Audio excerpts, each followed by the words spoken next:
नमस्कार, आप लोग महाराष्ट्र में आपका स्वागत है। मैं आपके साथ अलका सिंह। बुलेटिन की शुरुआत इस वक्त की बड़ी खबर से करते हैं। इस वक्त की बड़ी खबर है, आपको बता दें कि मुरैना से जहां पर विमान क्रैश हो गया है। आपको बता दें कि एक ही समय में 3 विमान क्रैश की खबर आई है। वायुसेना सुखोई 30 और मिराज 2000 क्रैश हुआ है। आपको बता दें कि कुछ देर पहले राजस्थान के भरतपुर में भी बड़ा विमान हादसा हुआ है, जहां पर चार्टर्ड प्लान जो है वो माफ कीजिएगा, हेलीकॉप्टर जो है वो दुर्घटनाग्रस्त हो गया। मुरैना से बड़ी खबर इस वक्त की दे रहे हैं, जहां पर सुखोई 30 और मिराज 2000 विमान जो है वो दुर्घटनाग्रस्त हो गया है। आपको बता दें कि नियंत्रण खोने की वजह से पहाड़गंज के जंगल में फाइटर जेट गिरा, जिसके बाद आग लग गई। सूचना मिलते ही पुलिस फोर्स पहाड़गंज के जंगल के लिए रवाना की गई। हादसे में किसी के हताहत होने की खबर नहीं मिली है। घटना पहाड़गंज थाना इलाके के मानपुर ईश्वरा महादेव के जंगलों की है। राजस्थान के भरतपुर में भी बड़ी दुर्घटना हो गई है। यहाँ पिंगोरा रेलवे स्टेशन के पास वायुसेना का एक विमान क्रैश हो गया है। क्रैश में प्लेन के परखच्चे उड़ गए हैं, उसमें आग लग गई है। जानकारी के मुताबिक इस फाइटर जेट में आगरा से उड़ान भरी थी और भरतपुर के डीएम आलोक रंजन ने कहा कि एक चार्टर्ड एयरक्राफ्ट भरतपुर के पास क्रैश हो गया है और प्रशासन की टीमें मौके पर पहुंच गई हैं। आपको बता दें कि एक ही समय में 3 जो वायुसेना के एक चार्टर्ड प्लेन और 2 विमान जो है वो दुर्घटनाग्रस्त हुए हैं। हालांकि पायलट सुरक्षित बच गए हैं इस हादसे में।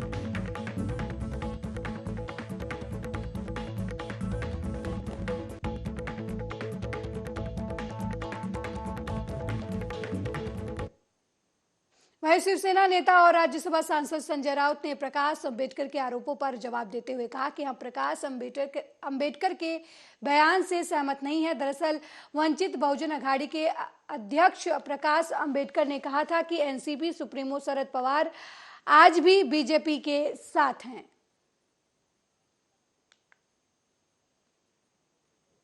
लेकिन क्या महाराष्ट्र कुछ नहीं कर रहा है, हमारे यहाँ भी हो रहा है। एक डॉक्युमेंटरी को लेकर काफी चर्चा है देश में। सर, सुजय नाशिक पदवीधर मतदारसंघामध्ये आता भाजप कोणाला पाठिंबा देणार आहे हे महत्वाचं आहे। त्यातच सुजय विखे पाटील म्हणतात की एका रात्री पारडं पलटण्याची जी धमक आहे ती फक्त भाजपमध्ये आणि भाजप कार्यकर्त्यांमध्ये, याकडे कसं पाहता? कारण की शुभांगी पाटलांना आपण संपूर्ण पाठिंबा याच्याकडे काहीच पाहत नाही, जेव्हा मतदान होईल त्यानंतर पाहू। सर, पुणे पोटनिवडणुकीच्या बाबतीत काय चर्चा करणार? 2 जागा आहेत मी महाविकास आघाडीमध्ये 3 त्याच्यावरती किती वेळा बोलायचं? 2 जागा आहेत आणि महाविकास आघाडीच्या प्रत्येक घटकाला निवडणूक लढवायची आहे। पण आम्ही आधीच सांगितलं की आमचा आग्रह आहे आणि तेथील जनतेचा आग्रह आहे की चिंचवडची जागा ही शिवसेनेनं लढवावी आणि आमच्या पक्षातला तो एक भूमिका आम्ही जी घेतली त्या जागेसंदर्भात, ती भूमिका आम्ही अजितदादा पवार, जयंतराव पाटील आणि सुनील तटकरे एक 4 दिवसापूर्वी जेव्हा मातोश्रीवर चर्चेसाठी आले होते तेव्हा आम्ही भूमिका स्पष्ट म्हणतो की चिंचवडची जागा आम्ही लढू, शिवसेना लढेल आणि कसब्याच्या जागेसंदर्भात काँग्रेस की राष्ट्रवादी याबाबत आम्ही बसून निर्णय।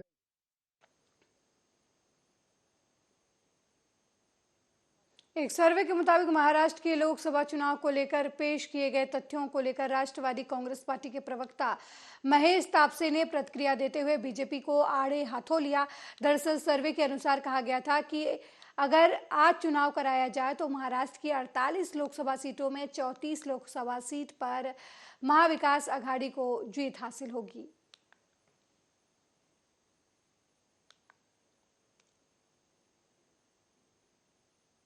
की लोकसभा सीटों को लेकर India Today C voter mood of the nation का सर्वे आया है।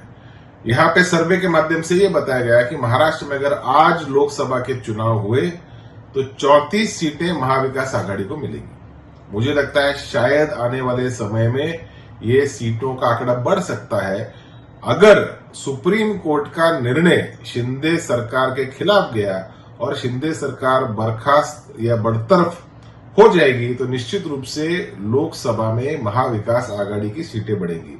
और सिर्फ ना ही लोकसभा बल्कि विधानसभा के चुनाव में भी महाविकास आघाड़ी सीटें बढ़कर महाविकास आघाड़ी की सरकार महाराष्ट्र में एक बार फिर पुनर्स्थापित होगी।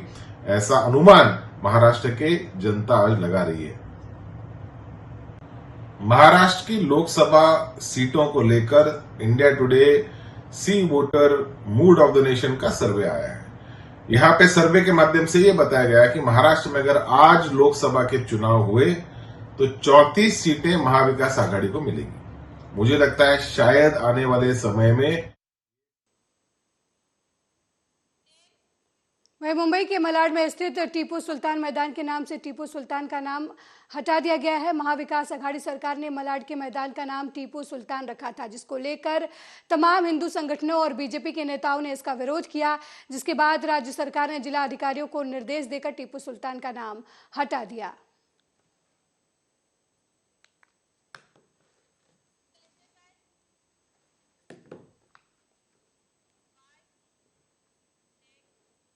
वहीं मुंबई से सटे कल्याण में बाला साहब ठाकरे की जयंती पर उद्धव ठाकरे गुट की तरफ से लगाया गया बैनर चर्चा का विषय बना हुआ है। साहेब मी गद्दार नहीं, यानी साहेब मैं गद्दार नहीं हूं, ऐसी बैनरबाजी ठाकरे गुट की तरफ से की गई है।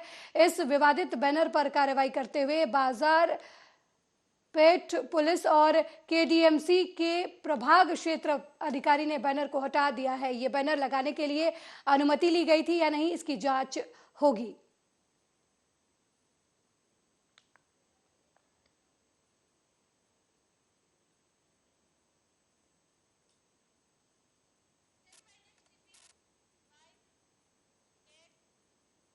महाराष्ट्र के नांदेड़ जिले में ऑनर किलिंग की एक बेहद ही चौंकाने वाली वारदात सामने आई है, जहां एक परिवार ने अपनी ही बेटी की महज इसलिए हत्या कर दी क्योंकि उसका गांव के एक लड़के से प्रेम संबंध था जो परिवार को पसंद नहीं था। इसी मामले में नांदेड़ पुलिस ने 5 आरोपियों को गिरफ्तार किया, जिसमें लड़की के माता पिता, मामा और 2 भाई शामिल हैं।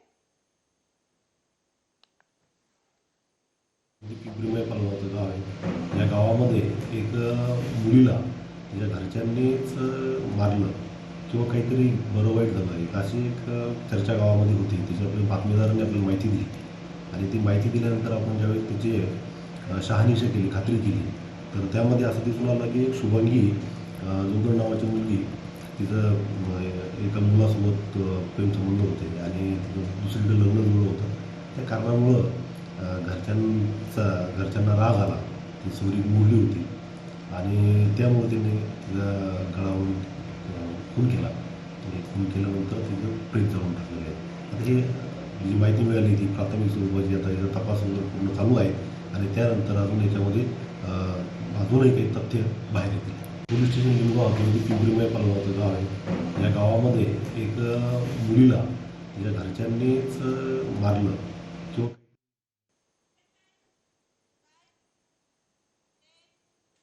महाराष्ट्र के चंद्रपुर जिले में जहां एक और कल गणतंत्र दिवस मनाया जा रहा था, तो वहीं चंद्रपुर जिले के कोरपना तालुका में अल्ट्राटेक सीमेंट कंपनी परिसर में हुई एक घटना में जिले में हड़कंप मच गया। अल्ट्राटेक सीमेंट कंपनी परिसर में कंपनी की तरफ से बनाए गए मिनी तालाब में 10 से 12 साल के 3 दोस्त नहाने गए थे, जो पानी में डूब गए। बच्चों की तलाश करते हुए जब परिजन तालाब पर पहुंचे तब उन्हें घटना की जानकारी हुई। घटना की जानकारी पाकर मौके पर पुलिस ने शव को पानी से बाहर निकालकर पोस्टमार्टम के लिए भेज दिया।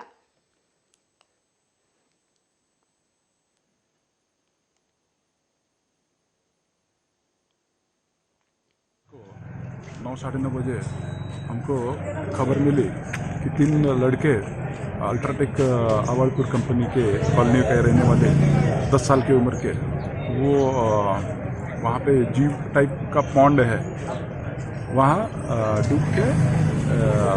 डूबने की आशंका उन्होंने जताई। हम लोगों ने जाके सर्च ऑपरेशन किया, जो नज़दीक के गांव के गोताखोर थे उनके मदद से हम लोगों ने रात को 1-1:30 बजे तक कोशिश की, पर कुछ पता नहीं चला। आज सुबह चंद्रपुर की हमारी जो पुलिस रेस्क्यू टीम है वो और कुछ अन्य गोताखोर उनके मदद से फिर से आज सुबह से हमने सर्च ऑपरेशन किया।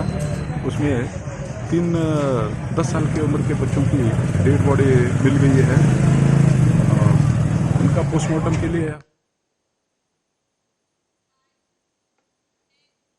वहीं बोरीवली जीआरपी ने साइबर फ्रॉड में संलिप्त 2 आरोपियों को धारावी और गोरेगांव से गिरफ्तार किया। बता दें कि इन दोनों आरोपियों का धारावी और गोरेगांव के अलग अलग बैंकों में अकाउंट है। वहीं एक आरोपी के 20 बैंक अकाउंट तो दूसरे आरोपी के 30 बैंक अकाउंट हैं जो साइबर अपराधियों को 10% पर ट्रांजैक्शन करने के लिए बैंक अकाउंट भाड़े पर देते हैं। ये दोनों आरोपी रिक्शा चलाने का काम करते हैं और झारखंड जामतारा के रहने वाले बताए जा रहे हैं। जुलाई 2022 में हमारे बोरोली रेलवे पुलिस स्टेशन में केस रजिस्टर हुआ था। उस केस में फरियादी के अकाउंट पे आरोपी ने एक लिंक भेजकर ऐसा मैसेज दिया था कि आपकी KYC अपडेट करिए, अन्यथा आपका अकाउंट ब्लॉक हो जाएगा। वो मैसेज सुनने के बाद फरियादी ने वो लिंक पे जाके अपने पूरे बैंक के डिटेल्स सामने वाले आरोपी को शेयर किया। उसके बाद फरियादी के अकाउंट से 2 इलीगल ट्रांजेक्शन हो चुके थे और नियर अबाउट 44,000 रुपीज़ ट्रांसफ़र हो गए थे।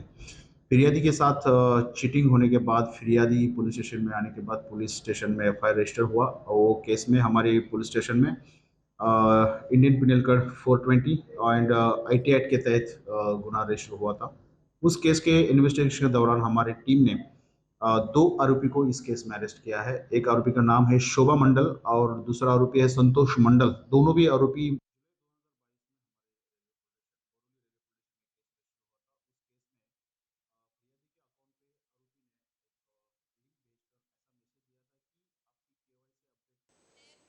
वहीं मुंबई के मलाड पुलिस ने एक ऐसे आरोपी को गिरफ्तार किया है जो नाबालिग लड़कियों को अश्लील मैसेज और अश्लील वीडियो भेजा करता था।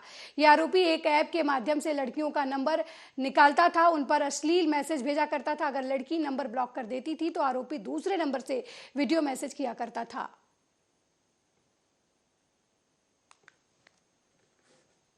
1 नवंबर 2022 को हमारे यहाँ पर एक कंप्लेनेंट आए थे। उन्होंने हमें बताया कि उनकी जो 14 साल की लड़की है, स्कूल जाने वाली 10वीं में पढ़ती है, उसको कोई गंदे मैसेजेस और वीडियो एक नंबर से आ रहे हैं।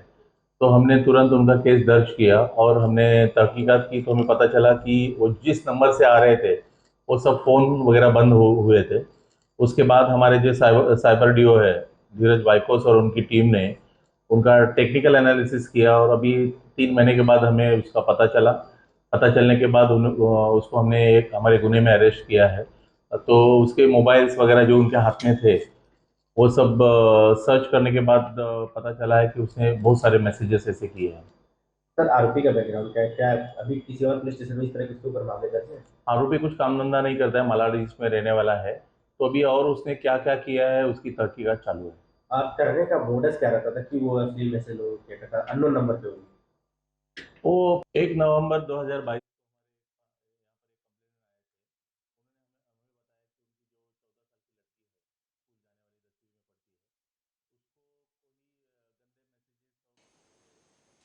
वहीं महाराष्ट्र के धुले जिले में पठान फिल्म के विरोध में विश्व हिंदू परिषद और बजरंग दल ने प्रदर्शन किया। इस दौरान पोस्टर फाड़कर फिल्म को बैन करने की मांग भी की गई।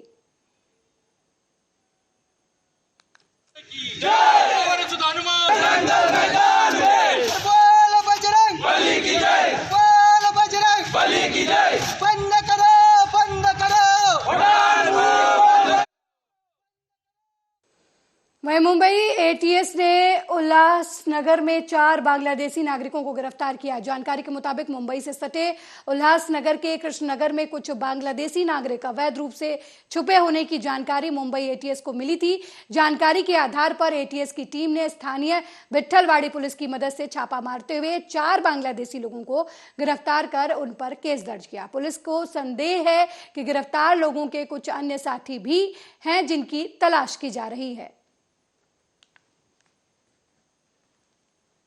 23 रोजी ATS पथक आहे ठाणे युनिट त्यांना माहिती मिळाली होती की उल्हासनगर येथील कृष्णानगर परिसरामध्ये बांगलादेशी बिना कायदेशीर म्हणजे कुठलीही परवानगी नसताना राहत आहेत। त्या अनुषंगाने त्यांनी 3 व्यक्तीला ताब्यात घेतलेला आहे आणि आमच्या ताब्यात दिलेला आहे। त्यापैकी 2 व्यक्तीला काल अटक केलेली आहे आणि पुढील तपास चालू आहे।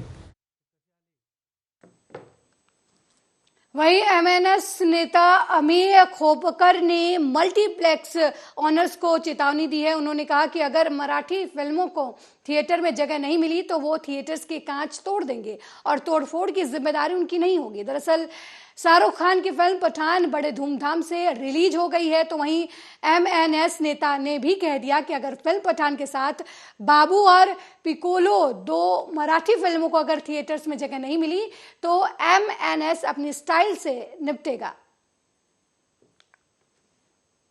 और महाराष्ट्र के बाहर हिंदी फिल्म पठान रिलीज होने जा रही है। हमारा पठान ये फिल्म को कोई विरोध नहीं है।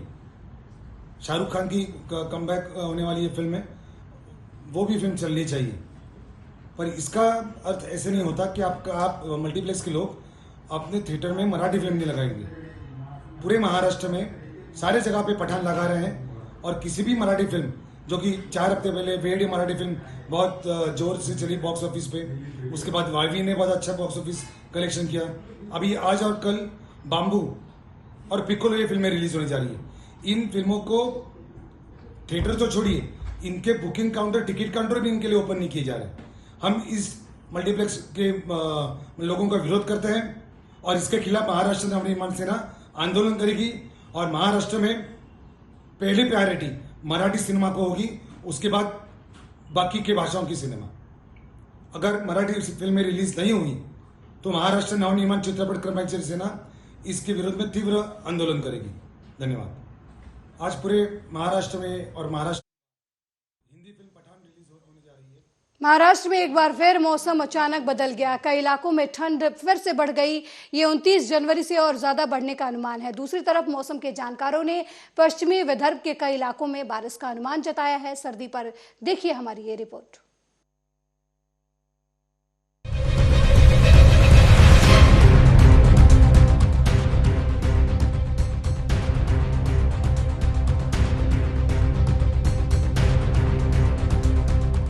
देश भर में शीतलहर की कपकपाहट है। इस साल मौसम के ऐसे तेवर देखने को मिले जो पहले कभी नहीं दिखे थे।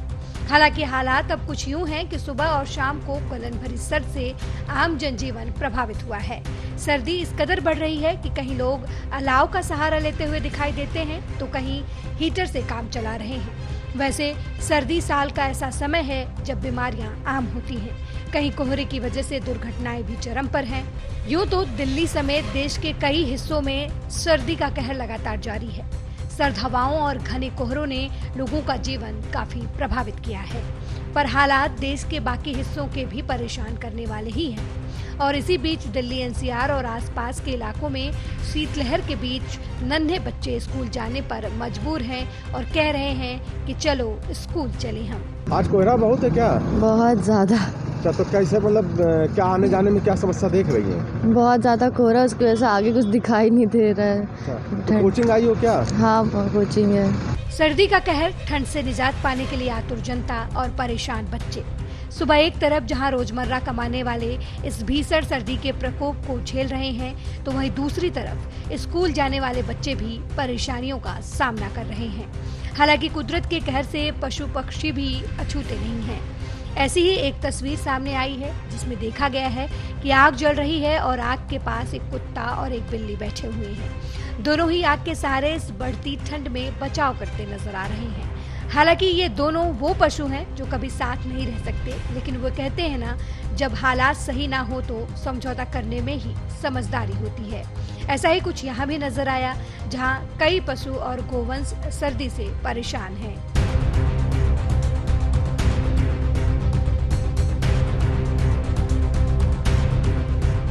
इस सर्द मौसम का सबसे ज्यादा प्रभाव दिल के मरीजों पर देखा गया।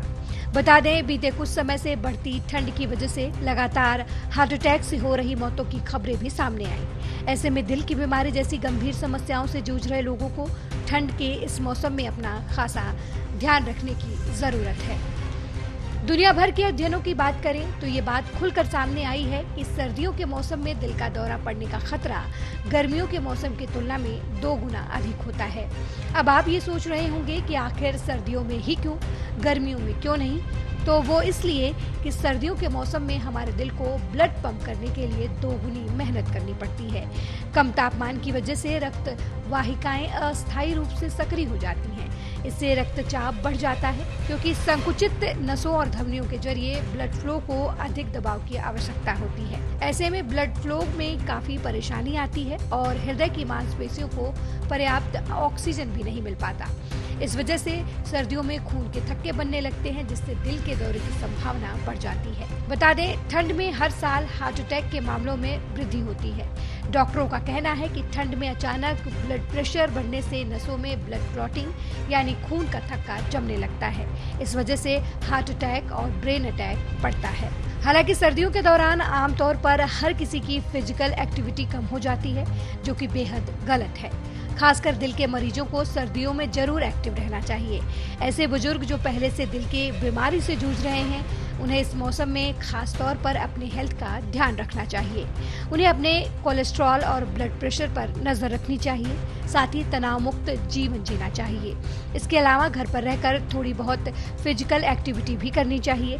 हालांकि सर्दी के मौसम में ये देखा गया है कि अक्सर शरीर में भी कई बदलाव होने लगते हैं। ऐसे में छाती के मध्य या बाईं ओर दर्द, सांस फूलना और सिर हल्का महसूस होना जैसे लक्षण सामने आते हैं। जब भी ऐसे लक्षण नजर आए तो कोताही ना बरतें। खासकर बदलते मौसम में अपना विशेष ख्याल रखें। इस भीषण सर्द मौसम में हर तरफ हीटिंग एप्लायंसेज की मांग बढ़ गई है। बता दें, इस साल उत्तर भारत ही नहीं, मध्य और पूर्वी भारत में भी दमदार सर्दी पड़ी है।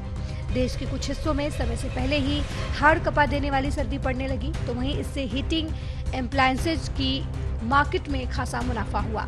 एक रिपोर्ट के मुताबिक समझे तो इस साल सर्दियों में हीटिंग एप्लायंसेज की बिक्री में रिकॉर्ड तोड़ बढ़ोतरी दर्ज की गई है। बीते अक्टूबर से दिसंबर के दौरान ही हीटिंग एप्लायंसेज की बिक्री में 33% का उछाल आया है।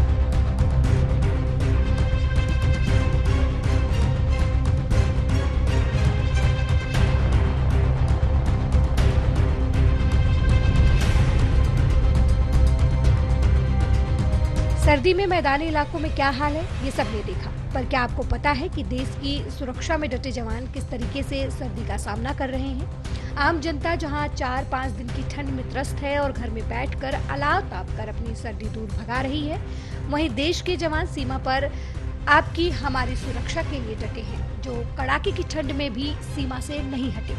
यहाँ तक कि भीषण ठंड में भी जवान बर्फीली हवाओं का सामना कर रहे हैं। ये उनका देश प्रेम ही है। वे अपनी परवाह न करते हुए देश के लिए सब कुछ करने के लिए तैयार रहते हैं। शीतलहर ने सबको घर में कैद रहने पर मजबूर कर दिया। कहीं कहीं पारा शून्य के पास पहुंच गया, जिससे जनजीवन अस्त व्यस्त हो गया। ऐसे खतरनाक मौसम में भी हमारे भारतीय सेना के जवान माइनस तापमान में भी सीमा पर डट कर खड़े हैं। भारतीय सेना के एक जवान का वीडियो सामने आया है। इस वीडियो में जवान कमर तक जमी बर्फ में खड़ा नजर आ रहा है। जवान ठीक से हिल भी नहीं पा रहा, लेकिन इसके बाद भी उसके माथे पर शिकन नहीं है। ये video major general Raju Chauhan ने ट्विटर पर शेयर किया है। वीडियो देखकर हर कोई भारतीय सेना के वीर जवानों को याद कर रहा है और सलाम कर रहा है। जिस ठंड में हमारे लिए घर से बाहर जाना दूभर है, उसी ठंड में कमर तक जमी बर्फ में वीर जवान हमारे देश की सुरक्षा में खड़े हैं। वीडियो के कैप्शन में उन्होंने लिखा, जवान के चेहरे की मुस्कान देखिए।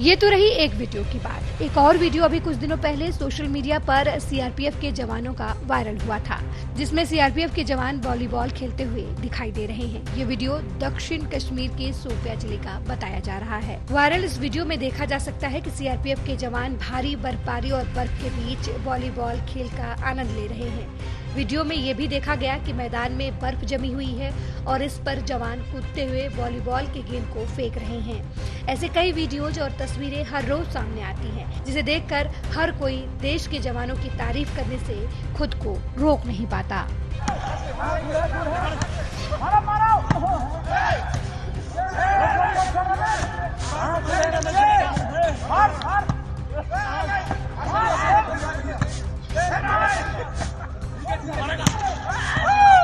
Let's go!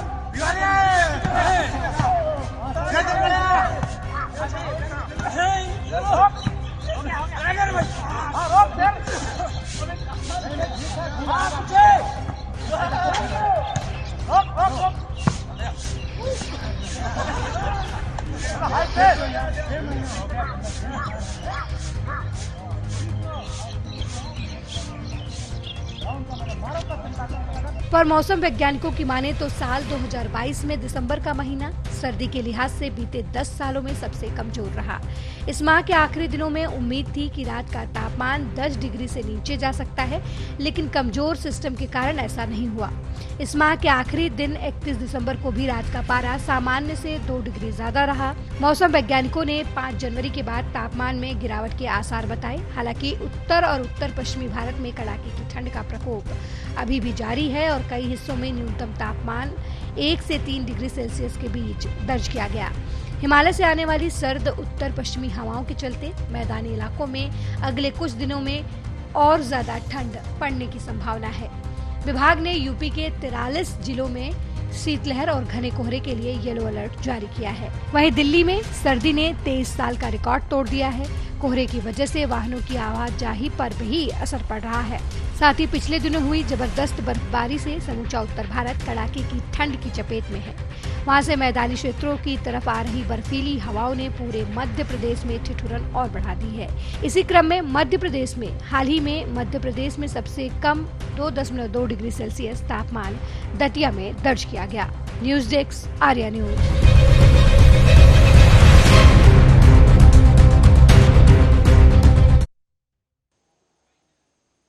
मेरे साथ फिलहाल इतना ही। देश दुनिया की तमाम खबरों को देखने के लिए देखते रहिए आर्या न्यूज। नमस्कार।